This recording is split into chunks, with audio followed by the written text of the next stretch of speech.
On this episode of Redlit, luxury car dealership wants to treat customer like dirt, ends up washing his car instead. Don't become irate over $45. A Rubicon isn't worth your job to sleep, perchance to dream. Luxury car dealership wants to treat customer like dirt, ends up washing his car instead. This isn't my story. It happened to my ex-classmate's dad, but it's too sweet of a story to not share.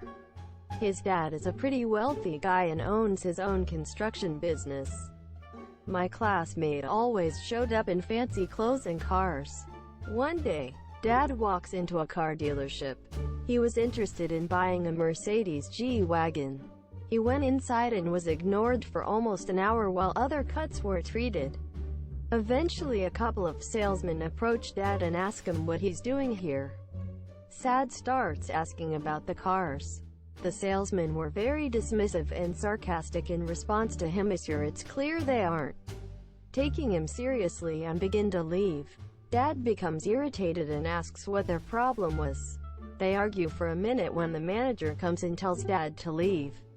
Dad had just come from work and was wearing slightly dirty jeans, boots and a t-shirt. He's also a dark-skinned individual. Both of these factors probably made him look lower class in their eyes. Little did they know, a few weeks later Dad ends up purchasing the car at another dealership.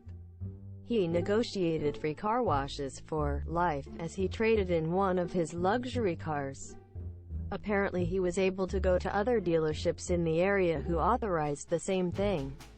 Regarding car washes, Dad ends up going to first dealership and throws the keys on the front counter. He demanded a car wash.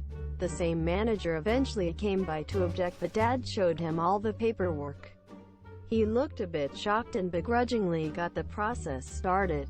Dad has been going back almost every day for car washes. He always cheekily smiles at all the staff members with a shit-eating grin. His greeting, especially the two salesmen. They now just hang their head in shame and walk away whenever they see him. Don't become irate over $45. I was renting a condo from a guy who at first didn't seem too bad. I am in the military and he was flexible on when I could move in and hours he would show me the place. I was there for about a year and had to break the contract early due to new orders in the military, sending me out of the city I was in, which in the US is mandatory for all landlords, rental agency. I moved out of the place over a month ago now, and as we agreed upon, he would deduct a cleaning service in the last month's electric bill, so I get about $135 less from my security deposit. No problem. End of story. But this morning I get a text message from him saying he needs $45 more for last month's bills. I'm at work, so I see it and quickly respond that we agreed to the $135 and I'm not just going to give him more. I'm busy at work, mind you.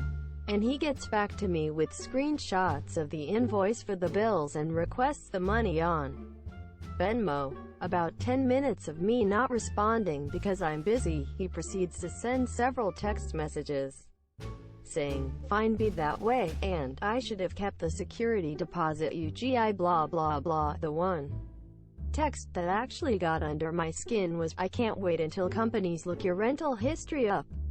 I'm going to strike you for non-payment of last month's rent. That's going on your credit report." All these texts came in under an hour after my first response. Well, once I finally checked my phone, I surprised and quickly upset. I'm not a liar and have always paid my debts. So I take my lunch break to send screenshots to the condominium board, property agency, to report him for harassment. And the woman who was working is amazing. She was disgusted with his attitude, and we talk about my stay at the residence. I mentioned the floors were warped and in the kitchen it was pretty bad in particular. So this is her idea really, but she then emails me the city laws on landlord-tenant relations and building code. So far I have filed 2 different complaints with the city. One on him as a landlord and human being, and being I'm already out of the area, don't know if it'll go anywhere. That second report is now going to a city inspector to survey the condo on keeping up proper flooring. Which, to be honest, I should have reported to someone while I was there, but I'm a busy, easygoing guy who didn't want to take the time to start a formal inquiry and have to possibly move out for repairs. He in all likelihood will have to replace a good amount of floor space and spend way more money.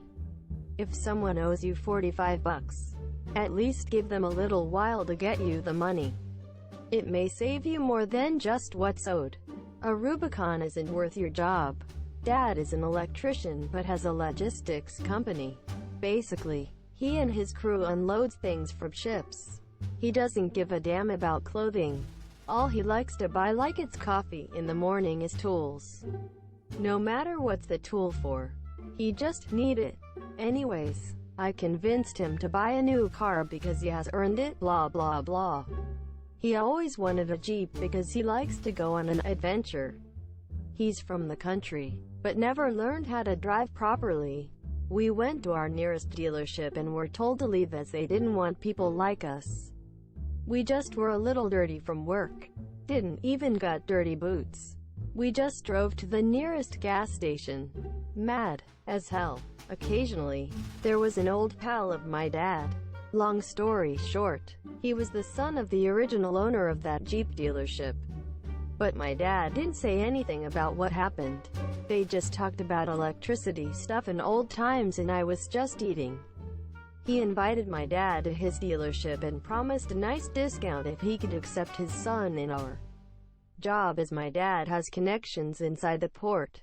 I was alright with that, but it was kinda bittersweet for my dad. Next week arrived and he invited us to check on a Rubicon he had. Turns out, we were a little too early and he wasn't there yet. Same story. We got there. A dude told us to literally F***ck off, and the other lady warned us with the police. If my dad was mad last time, he almost had a stroke this time. But we waited and waited until we saw this friend pull over to the dealership. And we did the same thing we tried last time. Enter the freaking dealership. This time it was kinda worse.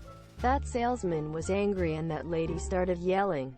But we had an angel waving at my dad from the back, and as he came closer, he noticed the show. That salesman told him that we wasted their time and didn't even look like we had the money to rent a car. The lady told him that we tried to get inside the cars.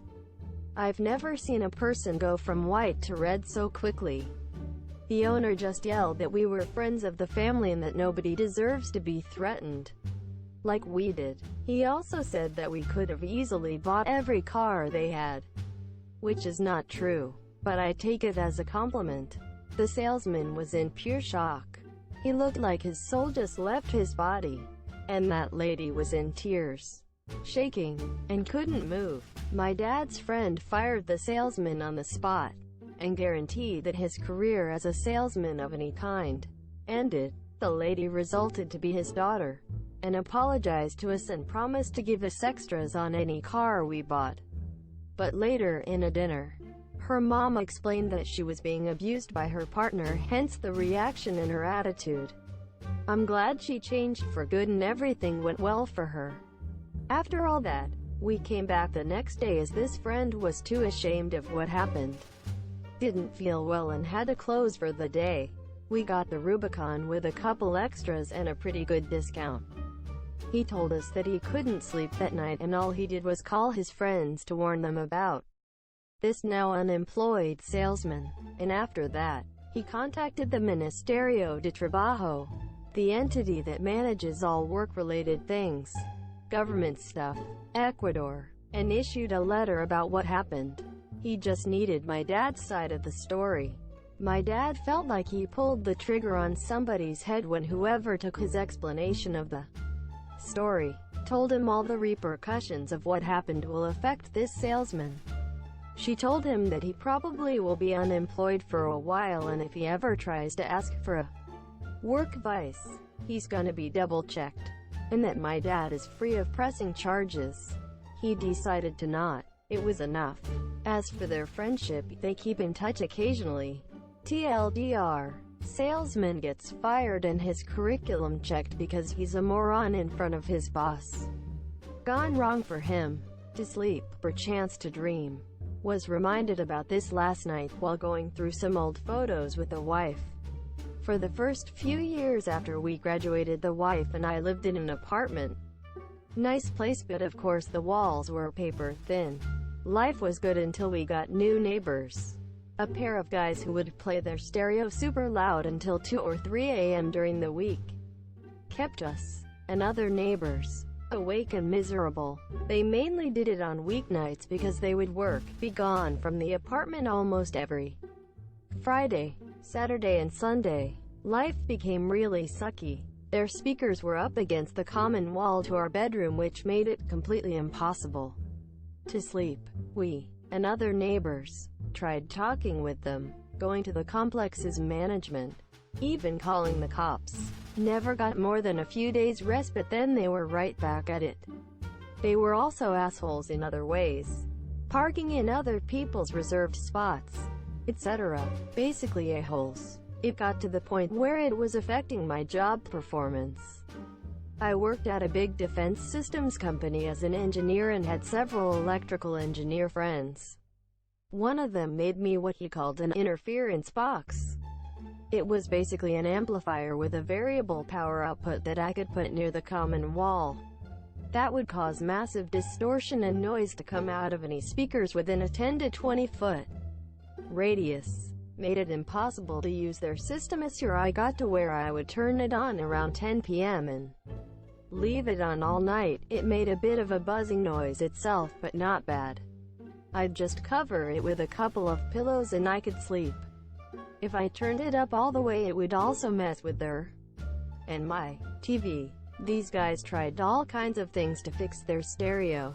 Bought new and bigger speakers, line filters, etc. Nothing worked. I'd hear them bitching about the situation and grinding each other's gears over who had broken the system. They eventually got the apartment complex's maintenance people involved, but that didn't help either. Life was good again. One day they packed up and moved out, skipping out on their lease. They were not missed. New neighbors were quieter than us. Stayed in the apartment until we bought our first house 6 months later.